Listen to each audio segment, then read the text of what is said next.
السلام علیکم ورحمۃ اللہ وبرکاتہ میرے پیارے بھائیوں، امید کرتا ہوں کہ آپ لوگ خیریت سے ہوں گے۔ اللہ تعالیٰ اسی طرح آپ لوگوں کو ہمیشہ خوش و خرم رکھے۔ دوستو، آج میں آپ لوگوں سے مبلغ اسلام ماسٹر محمد عامر صاحب مرحوم عرف بلویر سنگھ کے متعلق بات کروں گا۔ آپ نے وہ آیت سنی ہوگی، اعوذ باللہ من الشیطان الرجیم، انک لا تہدی من احببت ولکن اللہ یہدی من یشاء۔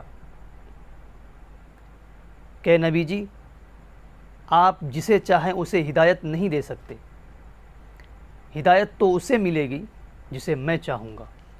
دراصل یہ آیت اس وقت نازل ہوئی جب آپ صلی اللہ علیہ وسلم کے پیارے چچا خواجہ ابو طالب کا آخری وقت تھا، تو ہمارے نبی سرکار دو عالم صلی اللہ علیہ وسلم نے کہا، آپ صرف میرے کان میں کلمہ پڑھ لیجئے، کل قیامت میں آپ کے لیے سفارش کروں گا۔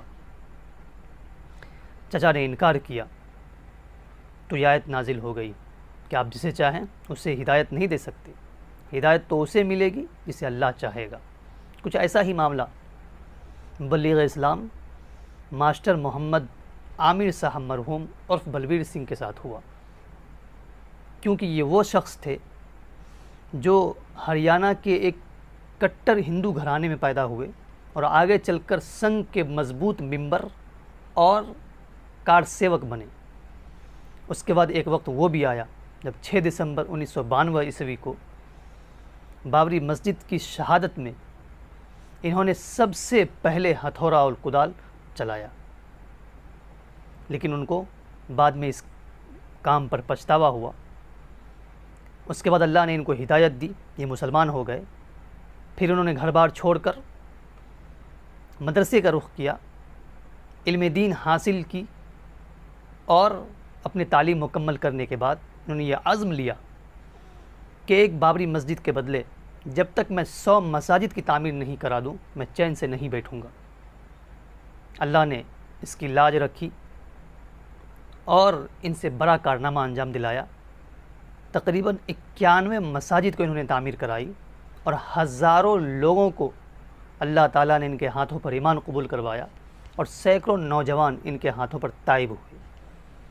ایک خاص بات ان کے اندر یہ تھی کہ یہ ہمیشہ محبت کے ساتھ علماء کرام کے ساتھ جڑے رہے، ان سے بے پناہ لگاؤ رکھا۔